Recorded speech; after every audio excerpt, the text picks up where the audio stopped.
Welcome to PHP Podcast. I'm Mike. And this is Orlando, and we're on episode 179. Yeah. The level up review, a super motivating level up review that we're recording super late, but you feel like you're like all into it. Yeah, I mean, what happens, so I go to bed early because I wake up early, which I think is something that David Goggins and... I think most successful people do. Spoiler alert here. David Goggins' book is what we're doing, Can't Hurt Me. And I think he'd be proud of the getting up early thing. But so I go through stages when I'm really tired, and one of the stages is like a lot of energy, and then it's a crash. So we just got to get through this before the crash I think comes. we're good. Okay. I think we're good. It was just funny because when you texted me, I messaged you like, whoa, like we're doing it this late. And you're like, yeah, man. And I was like, all right. Mike's into it. Now, it's great because this is what we're reading. Can't Hurt Me by David Goggins. And the subtitle is Master Your Mind and Defy the Odds. Now, I will throw it out there. So there's two books you can pick up. There is the clean edition, which is in our link tree, and there's the original edition. So it depends, what you're okay with, right? So I strongly recommend either one. I know for me, I sometimes like hearing the raw and the unedited, and there's other times I'm kind of like, I don't know if I need this language in here. Yeah, I don't know if I want, and so at times in here, he's straight to the point. He doesn't play games, right? If that's what he thinks, he writes it. If that's what he said, he writes it. And so, I just throwing it out there on the Audible, right? You said there's actually some perks on the Audible. Yeah, one of the benefits, I actually listened to the Audible a couple of years ago, so I didn't reread everything. I kind of went back through some like chapter summaries because this is a story. I've listened to a lot of his stuff. Obviously, very motivating guy. His story is pretty incredible. And but I remember distinctly listening to the Audible. And I mentioned before, like, I don't like fictional books that are read by the author. I hate that. But when it comes to nonfiction books, specifically books like this, I think it's okay if it's the author because they have, it's their writing. So it's like their passion behind it. And so one of the benefits is as he's, talking about the stories, he'll sometimes like basically go on a tangent and like break away from what he's reading and say like, let me give you some more information. Like, this is what happened. This is what I felt. This is what I was feeling then.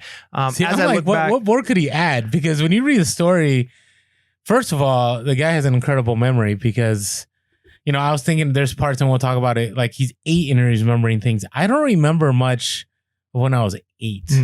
Right. But if it's something that was traumatizing or enduring, obviously there's a greater chance that you'll remember. So yeah. I know for sure. And this is going to be a little bit different than some of other books, but then at the same time, I think it's very similar because we've done a lot of books on just kind of like, here's some routine things you can do. Here's some things you can do to change your business model. Here are financial tips. This book is different because it's coming from a perspective of a guy who overcame a lot of obstacles in life. But if you think about his story, he went from at one point being like an overweight, kind of out of shape, not really doing much with his life guy to being a Navy SEAL and then breaking all of these records in life. He holds like the pull-up record and he runs ultra marathons all the time. And it's just total shift in life. And I think it still will apply to what we talk about in resale. And we'll talk a little bit about that. But the ideas of overcoming these obstacles, picking goals, sticking with it, really mastering your mind and what that looks like. And so I think this is going to be very different than some of the things we've talked about. But it all kind of connects to the idea of what is it to be a hustler? What is it to have, drive and passion in life? And how do you keep priorities straight? And so I think those are all things that we'll talk about. Yeah. So, and it's interesting because I like what he says from the very beginning in his intro. He starts with, he has this quote. He says, very few people know how the bottom feels, right? He's talking about when he's at the bottom. And he shares a lot. He's in the bottom a lot. I mean, even through his childhood, when you read through this, and again, I give my warning out there, if you've been through a lot of childhood trauma, whether through physical abuse or emotional abuse, like this is gonna hit you hard, right? And there's some parts in here. I wasn't abused or anything, but I did have my moments where people were bullies or I got beat down or whatever. And so I read some of this and I'm like, whoa, like this is horrendous. That kid had to go through this, right? I've had, I even had a school shooting growing up, right? Luckily, I didn't observe what happened, but it was pretty traumatizing. Yeah. Right. And he has a story here we'll share in a little bit it's pretty crazy. So he says, very few people know how the bottom feels, but I do. It's like quicksand. It grabs you, sucks you under, and won't let go. When life is like that, it's easy to drift and continue to make comfortable choices that are killing you over and over again. So, and I think he throws that out there because he's prefacing the idea that maybe whoever's reading this is in the bottom and they don't even know. Right? I think sometimes your life is so in a horrible place, you kind of accept it. I don't know. Growing up, I still go, when I go back home, I know a lot of people that their life is exactly the same it was when I left when I was 18. Right? When I left when I was 18, I went to college. I did go back every once in a while, but I left. Like I had a break from San Francisco and I went back earlier on when I graduated from college for a year, but their lives haven't really gone anywhere. Like they're just stuck. But the thing is, they don't know that they're stuck. Yeah. Right? They think it's perfectly normal and they become victimized and it's everyone else's fault. And then we'll talk about that. And it's kind of weird because this is a motivational level up review. Yeah. Right? Which is good. I just feel weird sharing this, but it's true. And only reason I think I wasn't stuck was because I left. And I think if I'd stayed there, I may have probably wouldn't have Piero's podcast, probably would have done reselling, probably would have done a lot of things. But it's one of those things that I hope that if you're in that scenario, you read this book and it begins to shake you out of some of that. Yeah, no, it's good. And no matter where you're at, I mean, there's always one thing that's pretty interesting is no matter where you're at, you can always be better. You can always get better.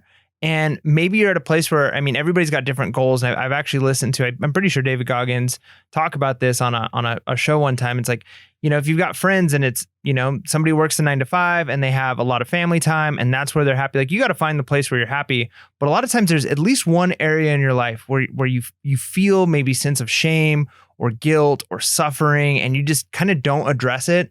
And you're not willing to work past those things. And one of the things that I love about David Goggins and this book, Can't Hurt Me, is it really is going to address the thing of recognizing and facing, like without, putting up masks and pretending, facing the real you as you are, where your weaknesses are, and then doing what it takes to overcome those things, doing what it takes to be not just good enough, but as good as you can be. And I think that's one of the things that we can do, whether it's relationships, whether it's, time with friends, whether it's our work, whether it's our hustle, all of those things. There's areas where it's like, I don't know if I always like to face this. And yeah, you can get stuck. And then when you're in the bottom like that, you're often making decisions. And I always talk about the downward spiral, right? The great one that people always say is like, I'm depressed because I'm overweight. I'm overweight because I eat too much. I eat too much because I'm depressed, right? And it's like this downward cycle, and it's like you can't get out of it because the things you're doing are causing the things that make you unhappy, and you do more of those things because you're unhappy. And so facing those things is hard to do. And maybe it's just the death pile you have in your house, right? Like you don't want to get listed, and there might be an underlying thing that's preventing you from taking the actions you need to take. Or let's flip it on it. I'm gonna say something crazy here. Maybe reselling has been the place where it's been your comfort zone, right? Maybe you were a professional. Maybe you had this abounding career. I feel like I'm talking to myself, but I'm not. I love what I'm doing. And you stepped away because some craziness happened and you couldn't handle it anymore. And now reselling has been this place of comfort where you could do so much more. Not saying you can't do a lot of reselling. Again, I want to reiterate, I love what I'm doing. I'm leveling up. I'm scaling. Things are going well. This is what I believe right now I'm supposed to be doing. But maybe reselling has become that comfort zone. And, we would love for you to listen to Piero's podcast 10 years from now. But maybe right now it's just a temporary thing right now, right? Maybe you got injured at work and this is why you're reselling. Maybe, the place you loved, fell apart and you couldn't be there anymore. Maybe you had a family scenario that forced you into reselling, and now you're kind of going I can never go back. I'm scared to go back. I'm just going to keep reselling because it's comfortable, right? So this is what we want you to think about, because as much as I love, the fact that we have thousands of listeners that listen to Piero's podcast because it's about reselling, I'd rather have people move on with their lives if they're not meant to keep reselling and be successful than continue doing reselling just because they don't want to go back and rebuild. It's good. So just got to keep it real. Keeping it real. Cool. So one of the things in the first chapter of this book that I found a lot of us can probably relate to is from the outside looking at David Goggins' life growing up. if you were to just look at the neighborhood he grew up in, the town he grew up in, the house, the cars that they had out front, the way they dressed, you would think this is a very successful, happy family. And the reality was it was a very dysfunctional family. Things weren't what they looked like from the outside. On the outside, everything looked clean and shiny. Inside, there was a lot of domestic abuse. There was a lot of just horrible things that were happening to him. It's like and an his brother. understatement, though. Like if you read this, and we're not going to go into the details, but it's horrendous. Yeah, no, it's really, really bad.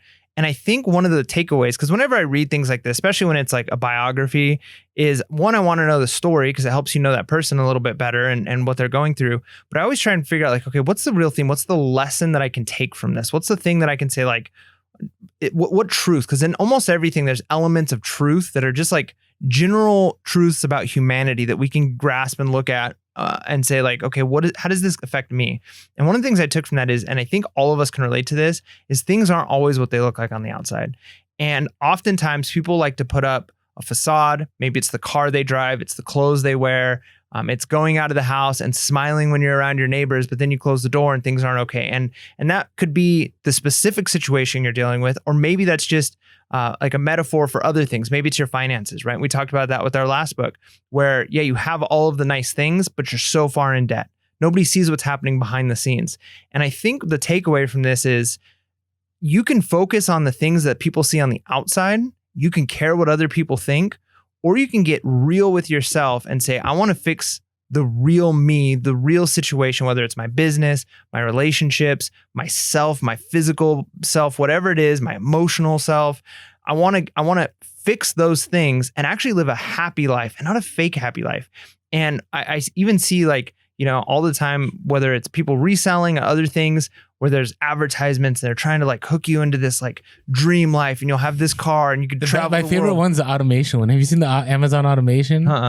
It's all the time on our YouTubes. So it's basically like, have you ever wanted an Amazon store where you have to do absolutely nothing? And all it takes, and I think it's like $50,000, right? And we'll make sure you make that money back in a year. And it sounds incredible, right? And it's funny because they try to answer that question in that ad. They say, well, why aren't we? Well, you're only allowed to have one Amazon store and we're here to partner with you. Right. But the reality is it's all smoke and mirrors. Right. And, we see that over and over and over again. And it's funny because I think about what you're saying too. And I think about social media and reselling, right? Or social media, period. Yeah. Right. It's the shiny, perfect you that you put out there. It really is. I mean, how many times have we retaken something that we even did? Like I don't like the way I said that. Okay. Edit or delete, redo it. Right. You put your best out there. And even when, you have a tough day, like I don't put out there like how horrendous that day was, but so getting back to the book though, and I'm related to all this. All right. So if you're following with the book, right, the very first part is the horrendous situation they're in. Right. Dad is beating mom. Dad is beating the kids. Dad owns a skate rink. And then they escape. Right. They all leave. And he ends up in this Catholic school. And there's this mean lady who loves him called Sister Catherine. And I liked what he says here. He says, Sister Catherine is the reason why I'll never trust a smile or judge a scowl.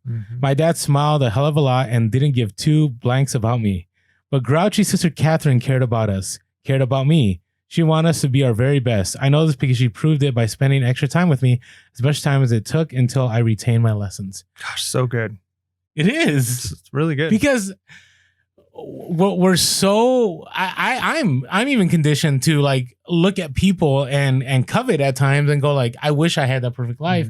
I wish things were good. And you don't know what people are dealing with. You just don't. And then in our own world, right? On the outside, I mean, I think there's a perspective, and it's because of those Amazon automation commercials, and you can have passive income. Hey, I live on my laptop, like all this. That hey, a lot of people are smiling, but the reality is, like, just because they're smiling doesn't mean that they're there for you, right? Yeah. That's so good, and even just like beyond just that, because I think that's so practical.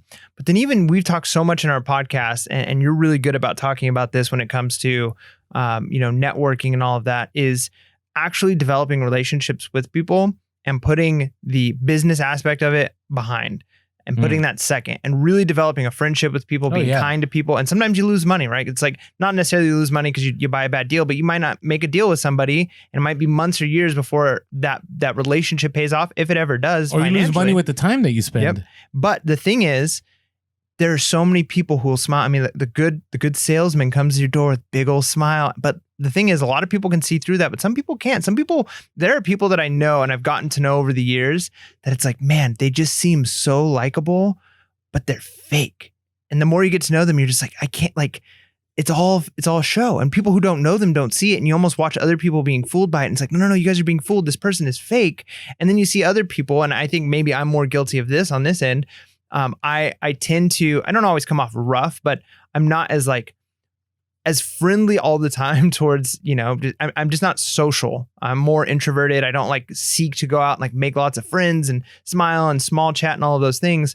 But like I care really deeply about people. And so I think I could be one of those ones that sometimes has the growl on my face, but I'm actually caring and trying to help and work with people. Whereas other people can be so fake and they've got that smile and they're buying into it. And I think that just goes to show, you can't judge people just off what you see, and don't be that person. Don't be that person who just smiles to trick people, but really focus on yourself and say like, am I building real relationships that matter? Am I making connections? Am I networking? Am I making my business? Because it's a business. You need to make money. You can't, if you're doing a charity, that's very different. But if you're doing this just to pay your bills and put clothes on your family's back, then you need to make money. So you can't be foolish, but at the same time, you don't have to be fake and you don't have to hurt people and oppress people to do it. Agreed. It's so good. So it's interesting because you read the first chapter and you're like, okay, it's pretty crazy, but it doesn't end with the first chapter, right? It actually gets worse. But before he goes this, I like what he says. He has these things called challenges at the end of each chapter. A challenge when he says, I showed you every piece of my dirty laundry. And he does. When you read this, you'll be like, whoa, there's some people, I think now in like 2020, maybe because of the year of the pandemic, or I don't know what it is, but we're very good about, I would say we're way more authentic than we used to be. But at the same time, I don't know if we are. It's such a fake authenticity? So true. It's so true because people are like, and maybe hopefully it's not us, but people are like, hey, just being real about it. But maybe you just concocted that story to show that you're real, right? Yep. To connect with people. So anyways, not going to get into all that. But he says, give your pain shape, absorb its power because you're about to flip that. And then, he says more. And then he says, once you have your list, share it with whoever you want. For some, it may mean logging into social media, posting a picture, and writing out a few lines about how your own past or present circumstances challenge you to the depth of your soul.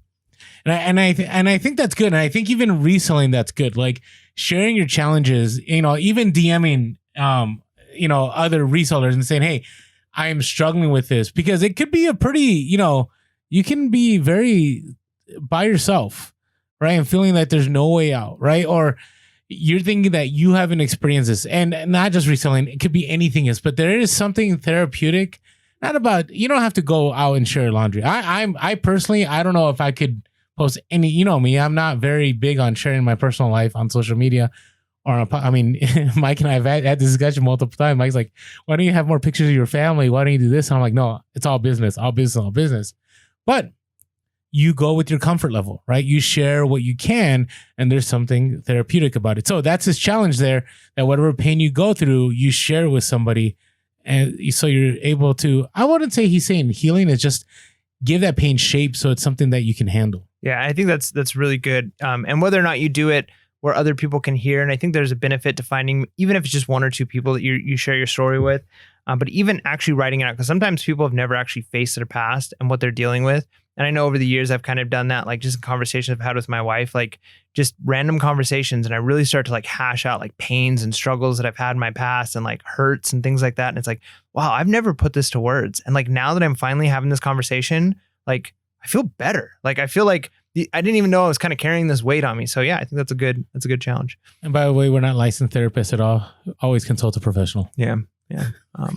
We should just have a disclaimer. Like we're not doctors. We're not lawyers. We're not accountants. Yeah. You're adults. Figure it out. I don't know. It's true. It's true. All right. Chapter 2, Truth Hurts.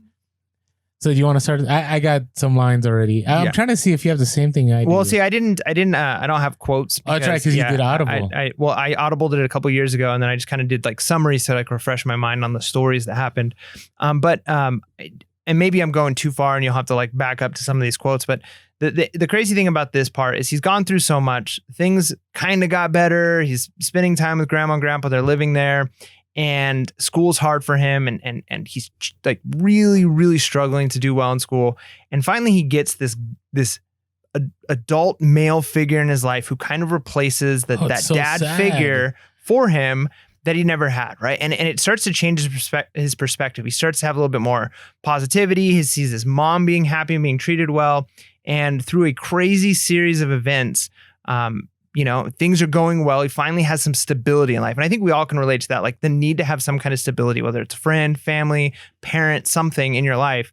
And just in a blink of an eye, it was all taken away. This new guy who was going to marry his mom is on his way home, pulls into his garage. This is crazy. Shot and killed, right? Not just like shot and killed, like execution. Yeah. Like 4 shots, and then I'm picturing like one guy reaching over him in between the eyes. Yeah. I mean, it's just a tragic story. And to think like just imagine being at your lowest low, somebody pulling you out of that some and giving you some foundation and stability, and then for that to be taken away. So like I think it's important to look at all of the stuff that he's been through, because when we start to look at like the accomplishments he has later on in life and how he starts to overcome things and become very successful, I think it does 2 things. One, looking at the past says, if you can overcome that, right? Like, because if I can see like just the total despair and destruction and pain that he experienced, and then to have any hope ripped away again a second time, I mean, it makes it say, and I think you've mentioned Gary Vee multiple times, and he's made quotes like, if there's even one person who's have a similar story as you and they've overcome, then you can too. And this isn't to say like your pain isn't real, because Goggins in this whole thing doesn't say like, this stuff didn't matter or it was easy to overcome the obstacles. But what he's encouraging is saying, I can overcome this, and maybe your story is worse than mine, but you can overcome what you're going through too. And maybe it's not as bad as mine. And if I can overcome, then you can do it. And so there's a bit of motivation there. And I think just looking at that pain, and maybe it causes you to look at your own life, and you can say, I've experienced similar pain, and it gives you a little glimpse of hope that maybe there is hope at the end of this tunnel, or maybe you haven't experienced this pain, and it helps develop some empathy of like, man, there are amazing people out there who've overcome extreme obstacles. And that gives you're not as naive when you go into the world and you realize that pain might be just around the corner.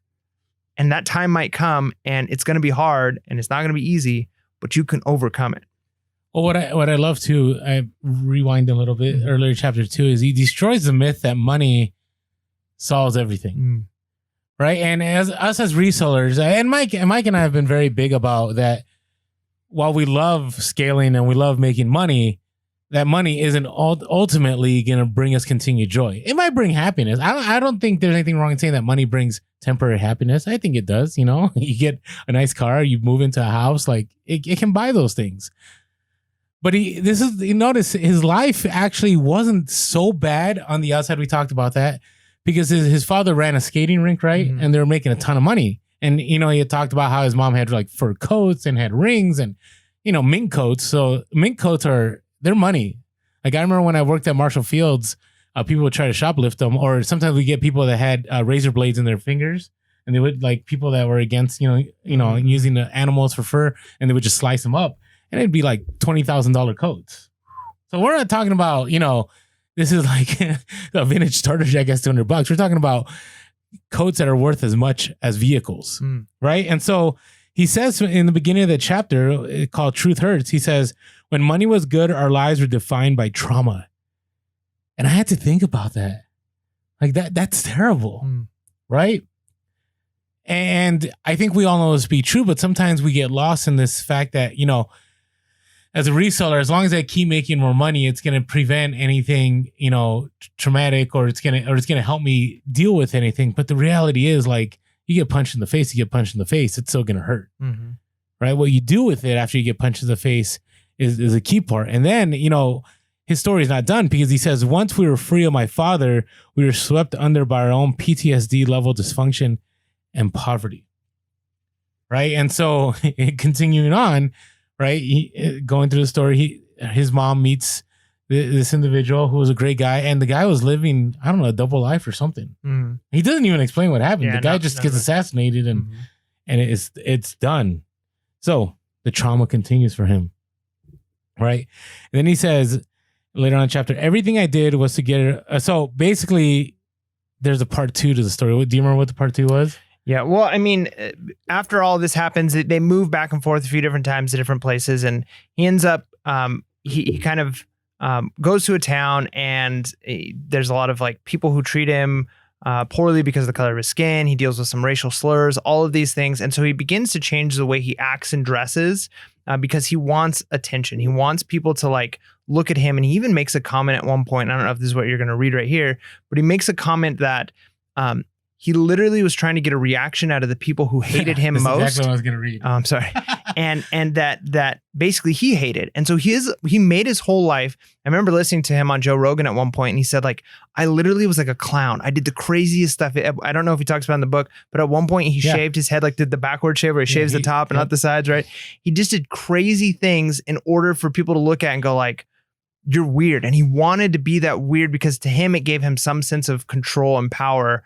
But to think though, he didn't really have any control and power because he was doing that in spite of or because other people. And so they kind of still had power and control over him. Yeah, agreed. And then the turning point happens, unfortunately, when they're skydiving, right? He joins the pararescue jump orientation. Well, that's the course, right? So he joins the Civil Air Patrol. That's what he does. He joins Civil Air Patrol, and his freshman year. And he's in high school. I didn't know you could do this in high school. Did you know? Yeah. That's pretty crazy. So they go, and then he observes somebody skydiving, and things don't work. I don't think he observes it. If I remember right, it was the guy giving the speech of what happened. Like he heard the story of a parachuter, maybe he observed it, but of a parachuter who had a really bad accident, falls, gets just, his whole body is just broken. And was told by doctors. To speak, So he's told by doctors that I was so into this, I thought he actually observed it. Okay, sorry. So he's told by doctors that he's never going to be able to go back to this job. He's probably never going to walk. And this guy, over the next like 18 months, I think it was, or something like that, ends up defying all odds, overcoming those obstacles, and gets his health back and goes back into the field. And this is a turning point for Goggins because he looks at somebody who had this dream and this passion, and he was doing it, and he was good at his job, and then life just took it all away from him, and he crawled his way out from the bottom. And at that moment, like Goggins thinks, you know what, like that can be me, like I can overcome. And there's this powerful moment in the story where it basically says he goes home and he like takes a shower, and he gets out of the shower, and he like looks at himself in the mirror, and he has that one of like this realization moment of like, I'm a joke. Like the way I'm dressed and the way I'm acting, like it's a joke because this isn't the real me. I'm not happy with who I am and how I'm acting. And so he shaved his head, and he changed the way he dressed, and he went to school, and his whole attitude changed. He started taking school more seriously. He had to, one of the interesting things about David Goggins is multiple times in the story talks about like him failing tests and having to study over and over.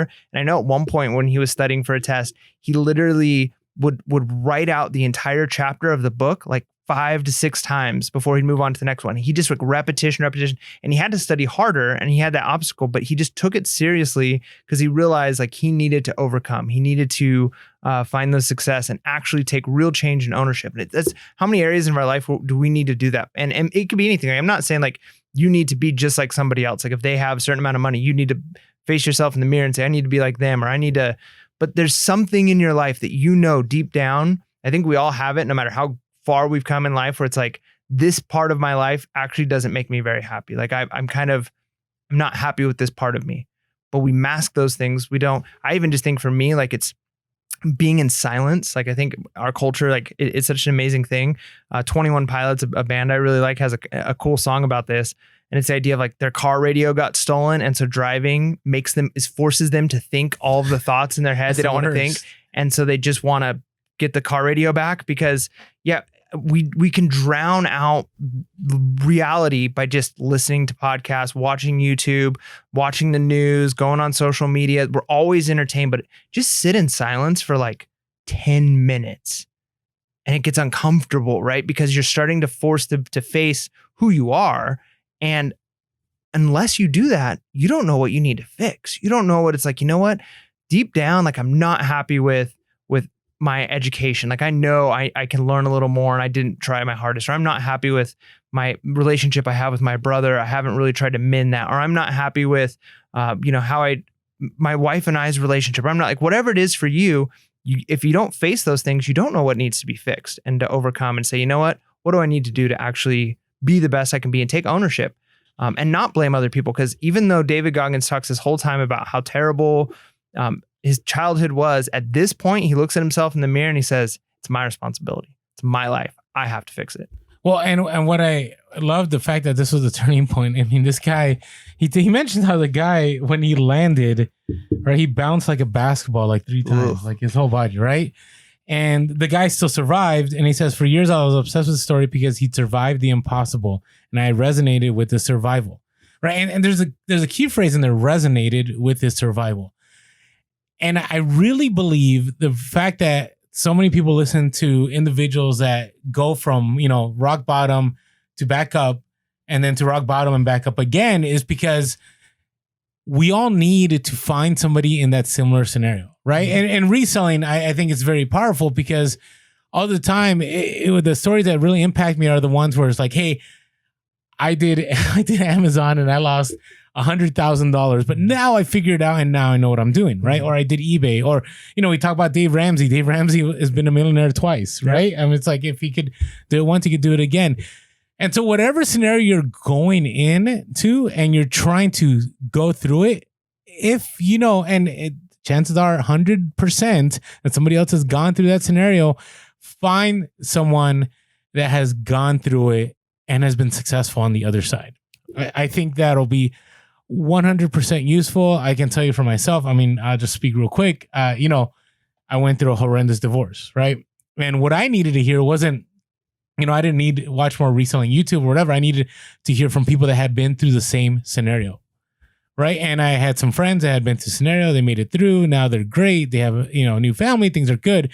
And it was motivating going, hey, plenty of people have gone through this. Plenty of people have survived and you can too. So think about your scenario, whatever your scenario is, whether it's reselling, finance, family dynamics, marriage and divorce, you name it, drug addiction, whatever addiction you have, there are stories out there that can motivate you and make you understand, hey, I'm not alone. I can actually get through this. So that was my 2 cents in there. All right, the accountability mirror. Yeah. So what does that look like?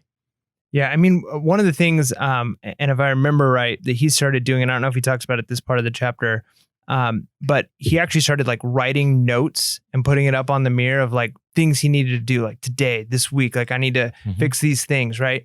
And he would look at himself in the mirror, and that's like, that can be an uncomfortable thing too. Actually, like not just like, sometimes we talk like metaphorically, like looking in the mirror and like figuring out like the real you and the areas of your life, because mirrors reflect like the things you need to fix. But I don't know, maybe this is just me, but just staring at myself in the mirror, not like, fixing my hair or whatever, but like just looking at my eyes and staring at myself in the mirror, it becomes uncomfortable, right? Because you really are forced with like, this is me. And you start to contemplate some weird things. No excuses. Yeah. And the accountability mirror is just that. Like it takes away, hey, I've gone through all these things in my past. I've had all of these obstacles come up. This thing happened to me, right? Like, I mean, we've got good examples right now of crazy storms that come in, right? Like, acts of God that have nothing to do with, like your decision. It wasn't like I made a mistake. Black Swan stuff. Right. Like it's just like things that happen. And then, and going back to like David Goggins is really big on this, but I think, Will Smith had that great little YouTube clip where it's just, it doesn't matter whose fault it is. It might not be your fault, but it's your responsibility. Right. And the accountability mirror is this, like, what are the things you've done wrong to get you here? How have you reacted? And even if it's like you've gone through something terrible, but when you just accept it and like, well, woe is me. This is, this is my life. And you kind of get stuck there and you make excuses. You're never going to get through it. Whereas the accountability mirror, you're forced to look at yourself and say, what do I need to do to get through this? Agreed. And, it's very powerful because he terms it when you're in that accountability mode, that you are the only, Like there's no one to blame. It's all on you, right? And we've shared this before, right? And the idea that, you're stuck, or the fact that you can't move forward or you can't rebuild, you can figure out, you can always lay blame on something else. But ultimately, it's you. You are the only. And I'm going to read what he says here because it's super powerful. I mean, it removes any excuses. And right now, I mean, what a time for us to be able to say it's because of this, it's because of this, because of this. I mean, I right now, I'm like, we could blame it on so many things, right? Mm-hmm. So I'm going to read this, and, it may be a little controversial. This is David Goggins, though. He says, but if you're the only and you aren't stuck in the same real world, genocidal twilight zone, you better get real too. Your life is not messed up because of overt racist or hidden systemic racism. You aren't missing out on opportunities, making terrible money and getting evicted because of America or Donald Trump, or because your ancestors were slaves, or because people hate immigrants or Jews, or harass women, or believe gay people are going to hell. If any of that is stopping you from excelling in life, I got some news. You are stopping you. You are giving up instead of getting hard. Tell the truth about the real reasons for your limitations. You will turn that negativity, which is real, into jet fuel. Those odds stacked against you will become a runway. And remove all excuses, right? And it's hard. I get it. It's tough. I mean, I have people in my own family that every conversation I have is, if only this, I'd be in this scenario. And that, to me, that had to stop. I mean, I had that in my own life. Like, hey, if only so-and-so would do this, then therefore I'd be in a better place. And once I stopped thinking like that, things started changing, right? And it's not like I still got a lot to work on. And we all do. Yep. And that doesn't diminish the fact that there are real pains and obstacles that aren't your fault, true. Right? So don't listen to us say that, or listen to David Goggins say that and think that what we're promoting is this idea that, your problems that you faced aren't real, aren't important, or don't actually make an impact, because they do. There are external things that have happened to you that absolutely will make it more difficult for you to succeed than for somebody else. That is absolutely positive. But you can't change those things. You can only change you. And so that doesn't diminish the fact, and again, going back to the Will Smith one, somebody can hurt you really, really bad, and it's not your fault. But you've got to be the one to get over it and to get through it. And otherwise, 10 years from now, if you don't, you're going to be still feeling the pain from that thing that wasn't your fault, or you can power through it. And then what you're doing is you're giving other people hope to say, if they can make it through that pain and those obstacles. So yeah, don't hear us to say those aren't real pains and real obstacles, but those are things. And I love that idea of turning it into jet fuel and a runway. Right. And he, in chapter 4, he's going to, this phrase he comes up with, and I'll briefly mention this idea of taking souls. But basically he gets motivated by overcoming. I think there's a lot of people who are like that. I get motivated by succeeding in spite of the people who don't want me to succeed. And not like he was before, where I'm going to try and get a reaction. They want me to be a certain way, so I'm going to act a certain way in order to get a reaction out of them. But I'm going to succeed, and I'm going to do the best, because it's going to make them furious, and I'm doing it for me. There's a subtle difference there of using other people's hatred and all these obstacles as fuel, and trying to just do things to impress people you don't even like. Agreed. Now, chapter 3, the impossible task, it's crazy, David Goggins' life, because he just doesn't stop, right? Now we're in chapter 3, and now he's trying to join a pararescue team, and he doesn't know how to swim. Right? Or he kind of knows how to swim. Yeah, but he knows how to backstroke. And that's it. And I'm thinking that's a pretty big jump. Yep. Right? That's huge, right? And so and I like what he says though here. He's talking about, they're still in this terrible scenario, right? He was in the Air Force, right? And in the Air Force, he had these experiences where did we jump a lot? He jumps a lot in here. Right, he's in high school, then he goes to the Air Force, right? He gets to the meat of, he gives a little bit of backstory, but the rest of it's going to be now kind of military career. Yeah. And after. So he's there, but, what's interesting is, it's a quote, and I'm pulling this quote completely out of the context. I'm trying to remember what the context was. But he's saying, there's always light at the end of the tunnel, but not once your eyes adjust to the darkness. Kind of the same thing we talked about in the beginning. And that's what happened to me. I was numb to my life, miserable in my marriage, and I accepted that reality, right? So he's in this kind of in-between place where like he joined the Air Force, but he wasn't happy. And then he talks about like he ballooned up from 175 pounds to 300 pounds. Yeah, after he gets out. So he didn't actually make it into the career he wanted to make it into because he kept failing the swimming portions and other written portions. And so he ended up getting a job in the Air Force he didn't like. He did his 4 years. He gets out of the Air Force and ends up deciding he's going to maybe do some like powerlifting. And that was kind of just an excuse because he didn't really like take that seriously. But yeah, he went from 175 pounds when he went into the military to 300 pounds when he gets out. And basically the way he describes his career is he was an exterminator that went around at nighttime. That's what it was. And killed bugs and rats and would come home with like a shake and fast food. And he'd sit down and he'd eat all this junk food. And he was just miserable. I mean, to go from 175 to 300. And then the craziest story, and like I remember hearing him talk about this on several interviews, and it just really stuck with me because I remember watching this exact program when I was a kid. I'm a little bit younger, I think, than Goggins is. And I was in high school and I saw this program on, and I think it was like the SEAL team, like going through BUD/S, going through their difficult time. And like they actually showed like what it was like start to finish and how difficult the program was. And he was like walking upstairs to go take a shower and go to bed. And he's like, just finished his ice cream shake and he sees what these guys are doing. And he's like, these guys are crazy. Like these guys don't stop. They don't give up. They'll face whatever obstacle and overcome it. And something resonated with him because he's already overcome a lot of obstacles to get to the point where he was in life. And then he became comfortable and numb. Like Orlando kind of pulled that idea of like he failed again. And instead of overcoming it, he kind of just, okay, well, I guess I'm a failure. It's so easy to be in that place. But he watches this show and he's like, I'm doing it. I'm going to join. And he makes it his goal. I'm going to become a Navy SEAL. This is a guy who failed the swimming portion. He can't swim and he decides he wants to be a Navy SEAL. Well, this cracks me up. What he does, he says, when it came time to take the swim test to get into pararescue, I needed to be able to swim for real. This was timed 500-meter freestyle swim. And even at 19 years old, I didn't know how to swim freestyle. Wow. You know, but this is the crazy part. So I took my stunned self down to Barnes and Noble, bought Swimming for Dummies, studied the diagrams, and practiced in the pool every day. I hated putting my face in the water, but it managed for one stroke, then two, and before long, I could swim an entire lap. That is dedication. Yeah, he's a dedicated guy. I mean, I myself, I struggle. Like I read books a lot.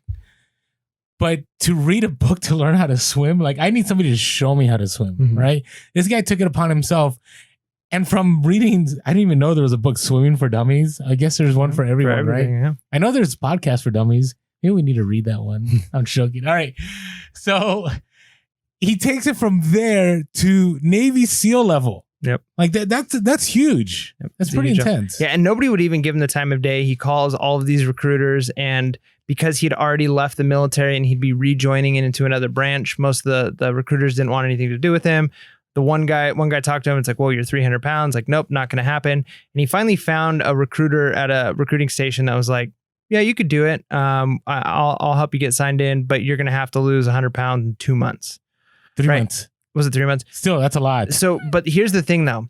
And I'm, one of my hobbies is like fitness and nutrition and stuff. And he even talks about in other interviews and stuff, like what he did wasn't like the safe and right way to do it, but he was like so committed that he literally in that time frame did the most extreme workout and nutrition plan that you can do in order to do it. Not in like the safe, healthy, slow way of losing weight, but he's like, I'm going to achieve this goal that I set no matter the cost. And so he literally just spends hours a day working out, eating barely anything, figuring out what the Navy SEALs were going to be doing as he starts to get more in shape and saying like, all right, how many push-ups do they have to do a day? I'm going to do twice that many. How many miles they have to run a day? I'm going to go do twice that many just to prep for this training.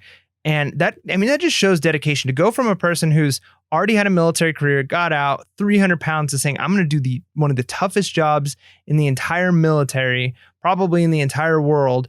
And I'm going to be ready in 3 months. Like, what makes a person? I don't think this is normal. Like, I don't think. No, it's not. I don't think this kind of 100 pounds in 3 months. I mean, I've lost 11 pounds in a day to make a wrestling meet, but that's one day. And a lot of that's, like water and stuff like that. Yeah. I mean, it was brutal, but that's one day. This is 3 months. That's it. I have no words. And I here's the thing. And as we read more about the things that David Goggins does and the accomplishments he ends up doing, and literally like doing things with broken bones and all kinds of stuff like that, it's not like his level of intensity is not normal. And I don't think it's supposed to be. And I don't think he's trying to motivate people to be exactly like David Goggins. I think what he's trying to say is you need to be as intense as you can be. And you're not necessarily going to be like, I would say David Goggins is like freak level intensity. Like, I think it's a special gift that he has. And I'm not saying that like that people can't have motivation and dedication. I just think this level is like an extreme.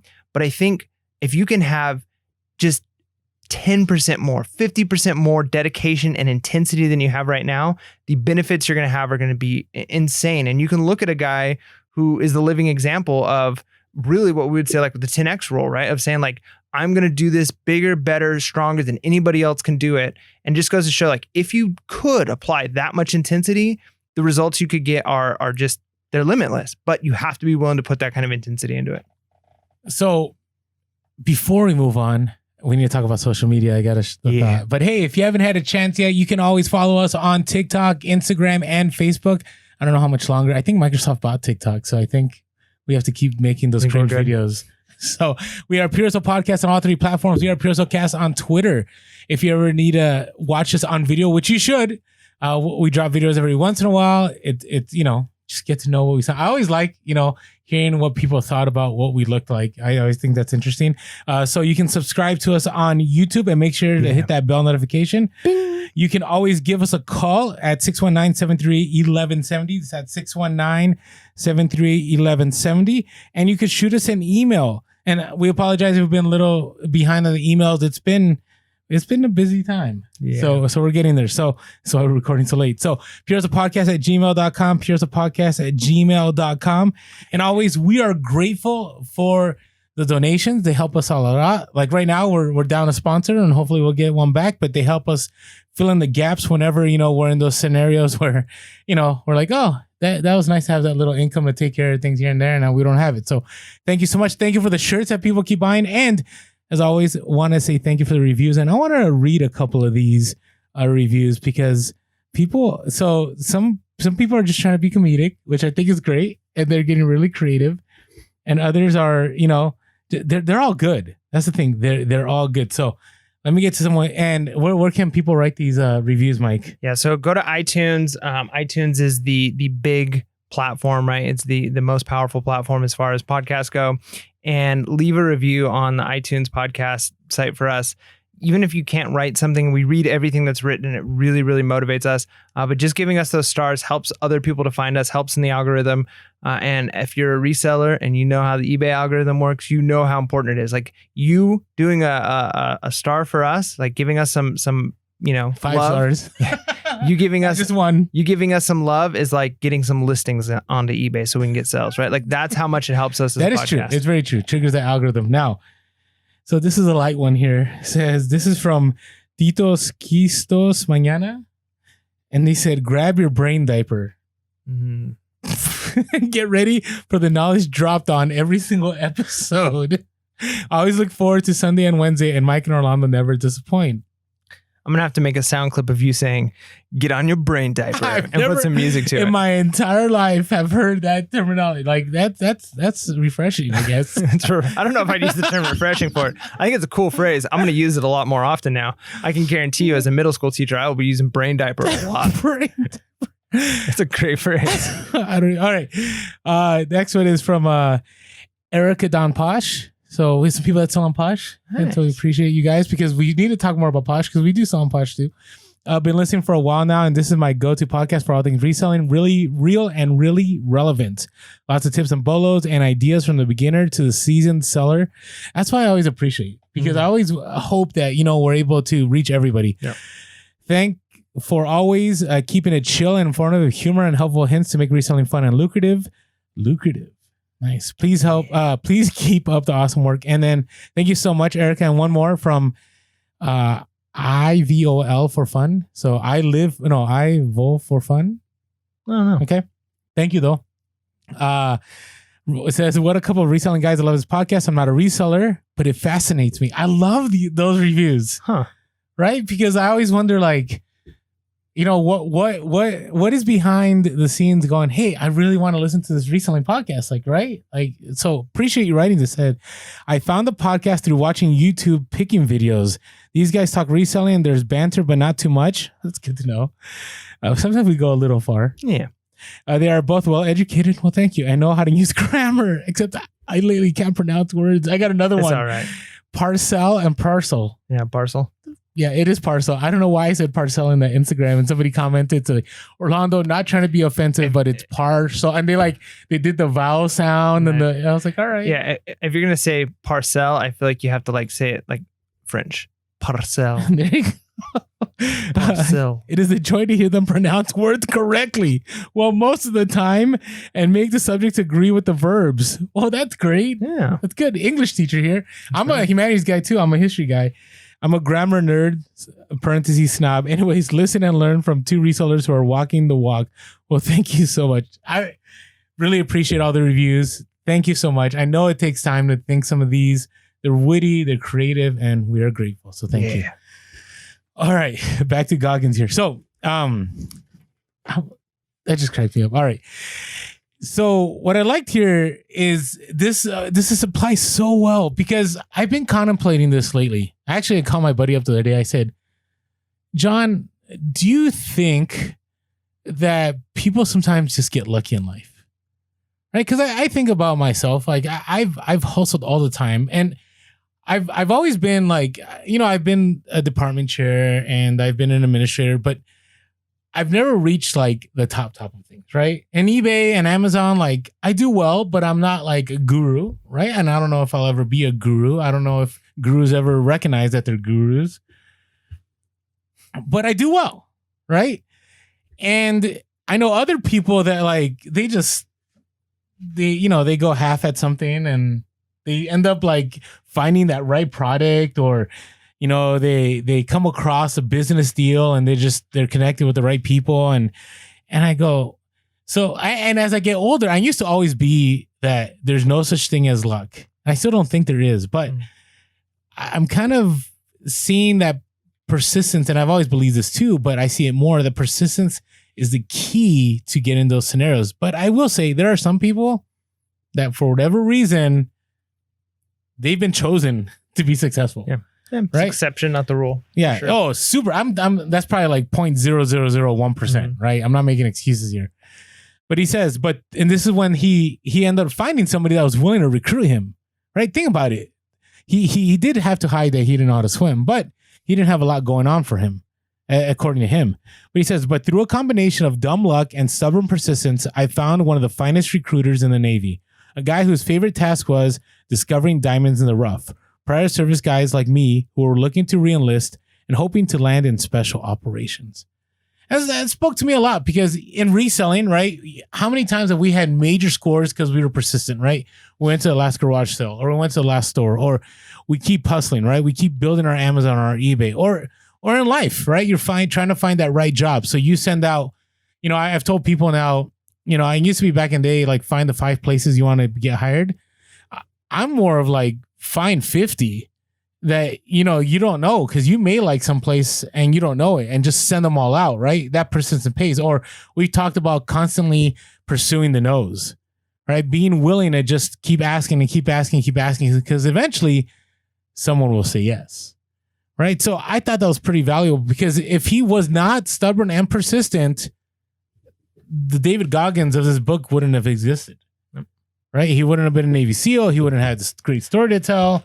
It's really a superpower. Like, it is the thing that sets him apart from the average person, is the fact that he's so persistent, sometimes to a fault, but he's almost stubbornly persistent. And if you're going to have a fault, that might be the one to have.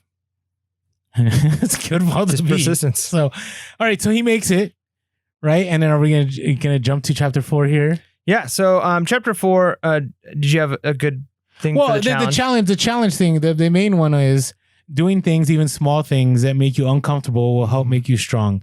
The more often you get uncomfortable, the stronger you'll become, and soon you'll develop a more productive, can-do dialogue with yourself in stressful situations. So good. So what he's saying is, when you go, so he talks about like, somehow he felt a calling that when it was raining outside, that's when it was time to go running, right? When it was cold, that was when to jump in the water, whatever scenario you run in. And that's because once you can handle that, you can handle more, right? You've been through that scenario. And that's really tough. Your comfort bubble gets bigger as you go outside of it. Every time you step outside of your comfort zone gets just a little bit bigger. And that challenged me as a reseller. Like the reason I love being a reseller is because I don't have to do any of that. Let me give you an example. When I first, just personal life, like speaking, I think a lot of people have issues with public speaking. It's like a very big fear. Yeah. When I first started teaching, I remember day one as a student teacher, I'd never had to like in class, like actually give a lesson in front of students before. And I remember like, it was so difficult. I was trying to hand out papers and talk at the same time and I couldn't do it. I couldn't do two things at once. I was like stuttering. Then the first time it was like parent teacher night as a student teacher and I have to talk now in front of parents and just like the fear That's and even worse than talking in front of students. It's so much worse. But then every time I do it, like even to this day, every time I speak in public, I get, there's some nerves there. But now I look at them as this. I know I can get through this. These nerves actually are a good thing. And each time it gets a little bit easier than the time before. And now I could talk in front of parents and students and I don't have those nerves, but it's because I had to go through a whole lot of internal struggle of like, I would literally sweat. I would stumble over my words. Like it was really bad. And every time I did it, I got a little bit better the next time. And that's true for almost everything in life. You make yourself a little uncomfortable. And I think that challenge can be like really simple. Like maybe there's something you know you're not good at that you want to like get uncomfortable doing. Maybe it's like, I don't like talking to my neighbors, but I want to go over and like introduce myself. So like, man, come over to a barbecue. There's a lot of things you can do. But like a very simple thing is like, and I've used this in the past of like, do something uncomfortable every day on purpose. Because then when some uncomfortable things come, like, you know, you can overcome it. I'm going to learn to ride a bike. That's a good one. I'm serious. Like, I'm thinking about that, and I'm like, when I was, sorry, did I cut you off? Well, I was just gonna. I just got inspired. I was just gonna say, like, the simple thing for me is a cold shower. I take really hot showers, and I hate taking cold showers. But why? What does that bring to your life? And I don't do it the whole shower. There was a time in my life where I did like a whole month of like nothing but cold showers, and it was supposed to like have all these health benefits. And then I was like, I don't know if it really does have those things. But there are times when it's like right before I get out of a hot shower, I'm like, you know what? I'm going to force myself, boom, like 10 seconds of just as cold as the water can be. And it's like, I know I'm not going to like this and I'm going to force myself to do it. And then whenever I'm done, it's just that little bit of like, I forced myself to do something that was hard and I got through it. And I don't know, I think it toughens you up a little bit in life. Because then when something hard comes, like, hey, this extra task is due that you didn't have planned and you got to make room in your schedule. And now you're like, I have to do this thing, but you're like, just like turning in the cold shower or jumping into a pool. It's like, I'm just going to do it. Right. That is true. It builds up to like 1, 2, 3, go. Almost like the 5-second rule. Right. No, agreed. So I have never do a bike, man. Do it. You know, it's funny because I'm going to get judged so hard on this one. Oh man. No. I don't think when I was a kid, I tried and I was a bigger kid. And when you're bigger, you fall harder.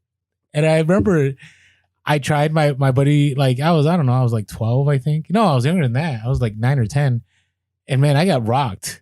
Like I fell some few times and I'm like, I'm done. And I grew up in the inner city. So I didn't have to like ride a bike. I could always catch the bus. You know, everything was nearby. And you know, and it's not like people in the inner city don't ride bikes. But and you were in San Francisco, right? Yeah. And that's like very hilly. Yeah. It's like bikes probably weren't as... No, we didn't ride our bikes very much. Usually we just caught the bus or... we did skateboards or, skateboards was awesome. But, one of the reasons is one time, I don't know if this is a long story time, but I was trying to get my balance on a bike and I was actually at the top of a hill and I went flying down that hill and I didn't really know how to control a bike. And, like the side posts of a garage, I flew right into one of them, full face, destroyed, glasses broken. And I think that's the last time I rode a bike. Yeah. I mean, a traumatizing experience like that can definitely be tough. But hey, if you've got that fear and you know, like, hey, I'm gonna push through this and I'm gonna at least try. Yeah, I think that's a good thing. We'll hold you. I feel silly for that. Don't feel silly. I mean, we all have something, right? Keep me accountable. So by next level up review, you have to go, Orlando, did you try riding a bike? And I guarantee you, no matter who's listening to this, there's something in their life that is... There won't be any Instagram stories about this, by the way. Yeah, there's always something. We all have something. So don't make fun of Orlando because you know what? everybody's got something, right? We all got our issues. I actually kind of want to go through chapter 4 kind of quickly just to kind of get the gist of it. Okay. But one thing that's interesting is he ends up going through SEAL training, and we've all know and have heard stories about how crazy SEAL training and buds and Hell Week and all of that is. But just to give you some statistics here, he says out of like a class of 120, usually like only 20 to 40 make it through that Hell Week and into like the actual training. That's intense, right? That's really, really difficult to. And they give up. They ring the bell. Yeah. Remember we read that book, Make Your Own Bed, and he was talking about ringing the bell. Ringing the bell, and the idea of that you have to go to this thing, give up publicly, right? By ringing a bell. But David Goggins had an interesting perspective on this. His thing with the ringing the bell was every time he heard that bell ring, it was, I'm one step closer to being one of the 20 to 40 to make it. Somebody else is gone, right? And just think about that, almost the competitive nature of that, of like, every single one of those guys, something inside of them, there's some of them that are like, I'm never going to ring that bell no matter what. But a lot of them are thinking like, if I ring that bell, there's a hot cup of coffee and a warm bed and I can take a shower and I can get some food in me and actually sleep. I haven't slept in days. Like, it's right there. I can do it. But David Goggins, every time he heard that bell, is like, my percentage, my chance of making it to the end just went up that much more, right? And he goes through in this section, there's a couple of times where he's in and out of buds. He ends up having an issue where he had to like re-go through this process. But one of the things that I really liked, and this is where the taking souls comes from, is there's the story of the boat crew that he's on. So dark, taking souls. The boat crew that he's on, they're winning everything. He's like forcing his team to like win and do well. And he notices all of the instructors, all the SEAL instructors have gone through buds. They've gone through Hell Week. They're on the other side of it, right? And he says they're all warm, wearing their nice warm stuff, drinking a hot cup of coffee, yelling at us, making us in the freezing cold go get in the water and then roll in the sand and then do crazy stuff, and they're uncomfortable. And he goes, and I could tell by looking at them, like they're like looking at us and they're judging, and in their mind they're like, yeah, when I was in Hell Week, like I wasn't as much of a I wasn't as wussy as they are. I was tougher. And he's like, you know what? So I looked at them. And so our boat crew, I convinced him, like, we started, instead of just holding the boat above our shoulders, we were throwing it up in the air and we're singing songs. He's all, I looked at those instructors and I could just tell I took their soul, right? Like instead of them being able to say like, haha, we were tougher than them. It's like, what are they doing? Like, we can't break them. And every time the instructors tried to break them, they basically just like smiled and laughed in their face and went harder. And he says, I knew at that moment that I was in their head, that when they went home to sleep at night, they were going to be thinking about me and what we were doing, right? Like he's all, at that point, I took their soul and that was my fuel. And that becomes like, now whenever you watch like a David Goggins video, he's running in the rain and like nobody else is out. And he's like, it's 3:30 in the morning and it's a hurricane and I'm out here running. He's like, I'm taking souls, right? And that's his whole thing, is like, I will break other people in the sense of like, I will do what other people won't do, for the sake to show that it can be done, and I'm going to be the one to do it, right? And it's a weird thing, the whole idea of taking souls. But if you can do that in life, like if you can find your opponents, maybe it's at work. And I'm not saying you have to be aggressive, because he's never like, he doesn't do this in a way of like, I want to destroy these people's lives. That's not his point. But the point is like, maybe you're at work and you're trying for a promotion, right? And it's like, the person that I'm going against for this promotion, I'm going to take their soul. They think they're working hard. I'm going to work twice as hard as them. And when they're complaining about it, I'm going to smile. When they're like, I got another task, I'm going to be like, ooh, I'll take that task off your back. Right? Like at that moment, you've just taken their soul, because they're like, I can barely even get the work I'm doing, and he's already got all this work and he's willing to take work from me. Like, you can defeat people by just doing those things, those intense things that they're not willing to do, and use that as motivation. If you do that, like in reselling, like we talked about in our last interview, be in the top 20%, do the things that the other people won't do, list those items and say like, you know what, to be in the top 20%, I need to list 15 or 20 items every single day. And I'm going to do those things. And all the people who are complaining about not being successful at reselling, I'm going to do it. I'm going to accomplish the thing that they're not willing to accomplish. Yeah, I think it's good. I think, and it's different than, you've heard the chip on your shoulder mentality, or like you're doing something because that chip on your shoulder causes you to move forward because you want to prove everybody wrong. And I think that fuel runs out. I really do. I think, eventually you come to a place of forgiveness, and you can only use that fuel for so long. But I think that taking souls, even though the terminology sounds so intense, it's very true. Like, you know, you gotta, I think there has to be a landing place where it doesn't sound like you're just out to beat everybody. It's more of you're facing yourself. Yep. Right. You're trying to outpace yourself. You're trying to, you know, be better every single day. And part of that means taking souls, but eventually you're just trying to improve on yourself because you can't stay too focused on everybody else. And he talks about that too. Yeah. And specifically the idea of taking souls is to take the wind out of the sails of the person who's going against you, right? Like you're taking their passion and enthusiasm away from them, right? And you do that by not backing down and not giving up. Cool. Do you have anything for chapter 4? Any quotes you want to give? No, I love how he talks. It's a mind game. A lot of this is mind games. A lot of this is, you know, taking action and understanding that whatever terrible scenario you have or whatever you think about the competition, then in the end, you may be playing yourself, right? He says, everything in life is a mind game. Whenever we get swept under by life's dramas, large and small, we are forgetting that no matter how bad the pain gets, no matter how harrowing the torture, all bad things end. That forgetting happens the second we give control over our emotions and actions to other people, which can easily happen when pain is peaking. During Hell Week, the men who quit felt like they were running on a treadmill turned way up with no dashboard within reach. But whether they ever figured it out or not, that was an illusion they fell for. And it's very true because everything in life will pass. I mean, you hear that term, right? This too shall pass, right? You hear that all the time, but it's so true. It's a trite saying, which trite means that it's overly said and overly used because it's true, right? Whatever scenario we're in, it'll eventually pass. Doesn't mean that everything, you know, like everything will be perfect and there won't be, you know, terrible outcome of it, but it will pass and things will get better. And I mean, think about Hell Week. Like, I don't know how David Goggins couldn't get through Hell Week without knowing that eventually it would pass. Yeah. I mean, that's such a good thing. Like I always said, like, there's been times where I get, you know, a teaching like assignment that I'm not like super happy about, or a special something that happens. It's like, man, I don't really want to do this, but like I can do anything for a year, right? If it furthers my career, makes me, you know, more money and helps my family in the long run, what's the 9 months? Or even getting my master's degree. I did my master's program in 1 year instead of like 2 years. Intense. And during that year, my son was in the NICU for over a week, right? Like it was an intense time in my life, but you know what I thought through this? Like there's a light at the end of the tunnel. And just like you said, like a lot of times people will fall for the illusion that this will never end. But if you, and I loved earlier the quote that you gave, that there's a light at the end of the tunnel unless you allow your eyes to become numb to the darkness, right? Like if you're just like, this is where I'm at forever, then you're stuck there.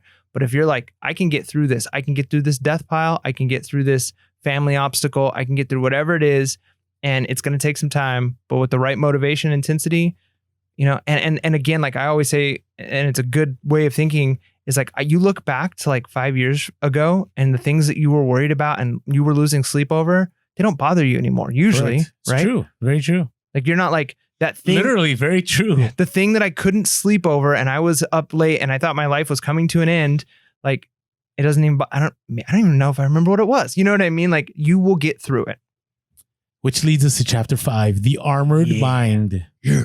So I like what he uses. I like the term calloused mind, right? But we need to define what that means, right? And when we say calloused mind, or what David Goggins means is whenever you've been through a tough scenario, each time that you go through that suffering or that turmoil, whether it's, you know, physical stuff, meaning like exercise or exertion of force, or whether that means trauma, or whether that means finances, whatever it means, your mind becomes calloused, right? Kind of like if you play guitar or if you do a sport, whatever it is, you don't feel the pain anymore, right? And you're able to get through it and you're able to function. And he gives that story about Psycho Pete. You remember that story? I will once you start talking about it. Well, I asked you because I don't remember. Is this the instructor? Yeah, the instructor who basically kept pushing him, thinking that he wanted him to. There was one time where he was supposed to go out into the water in the middle of a storm and find the boat, and it was something they actually had never had anybody do before, right? But eventually, everything that he had done up to that point had calloused his mind and brought him to a place of understanding that I can do this. And eventually, Psycho Pete, after he had went through all the trials that his instructor had forced him to, said, "What is wrong with you? Are you some kind of superhuman? Like, how are you able to complete all these tasks?" And you know, David Goggins is humble about it, and he basically he's already come to a conclusion that, hey, I figured out that this was a mind thing. That once I put myself through very difficult situations, that this situation also too will end. That I will overcome it, and I will defeat this, and I'll take your soul. Yeah, I heard something years ago when I was in high school, and it's always stuck with me. And it was because I hated running, and I was trying to train for I was wanting to do like law enforcement stuff. And there was like a time you had to do a mile in, and it was like somebody told me that was kind of helping me train was your mind will give up before your legs do. When I get to the point where it's like I'm done running, I can't run anymore. Marathon runners. I have friends that do marathons. Yeah. That tell me it's your mind. Your mind gives up well before your body does. David Goggins actually has this rule, like when you get to the point where you have given it absolutely everything you've got, he goes, and most people never even get to that point, but when you get to the point where you've drained every ounce that you have, he says, you've given 40%.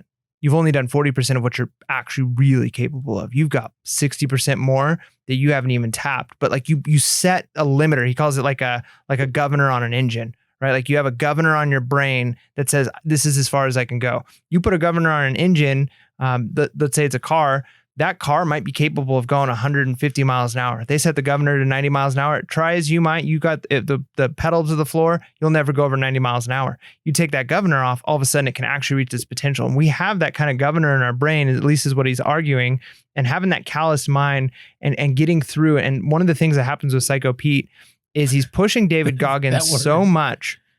And at one point, basically David Goggins has like a fractured knee. His leg is stiff. He can barely move it. He's worried he's going to drop out. He's basically gotten to the end of the program. If he gets rolled back now, like they might not even let him back in. And one of the last things he has to do is an underwater knot tying thing. And he can barely bend his legs. So trying to be underwater and swim and keep himself down there. But anyways, he goes underwater. And the thing was, you have to go under, hold your breath, untie a certain knot, and then you could like come back up and get air, go back down to the next knot.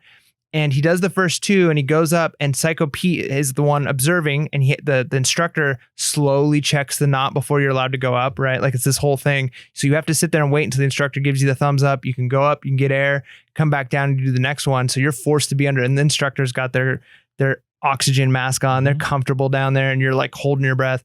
He says he gets up, and Psycho Pete, trying to get into his head, is like, I dare you to try and do the next 3 knots without coming up, right? And he's all, that wasn't one of the rules. I didn't have to do that. And he's all, in my mind, I'm like, I'm going to take his soul. I'm going to do it. I'm going to show him.